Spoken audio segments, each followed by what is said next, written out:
je reviens rapidement sur donc l'édition des nœuds et les courbes de Bézier. Je souhaite compléter cette partie de vidéo avec une information importante qui vous servira beaucoup pour la suite. Alors souvent, on dessine, hop, je prends les exemples là, on dessine nos formes et par moment, on souhaite les combiner, hop, j'ai pris un rectangle là, on souhaite les combiner avec d'autres formes géométriques basiques, ici par exemple un rectangle.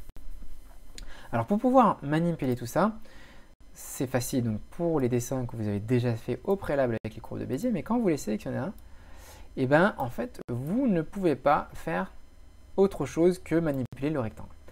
En fait, c'est pas complètement vrai.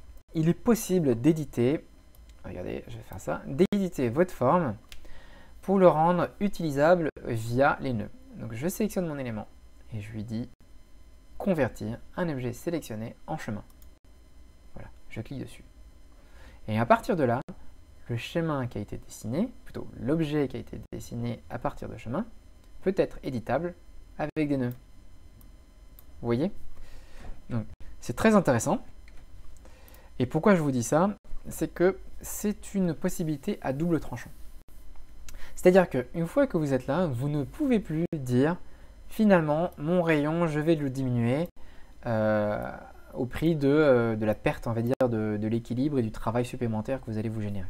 Donc, si je reviens, je fais volontairement marche arrière, dans cette configuration-là, vous avez les fonctions d'Inkscape qui vous permettent donc de réagencer rapidement, d'enlever les arrondis, de travailler sur la translation, la rotation et autres. Et une fois que vous êtes satisfait de la forme que vous voulez, vous pouvez basculer en chemin. Donc le chemin, pour faire simple, c'est cette trajectoire qui définit votre forme. Ceci est un chemin. C'est l'ensemble des courbes de Bézier. Voilà. Donc à partir de là, on peut effectivement s'amuser à lui rajouter certaines choses.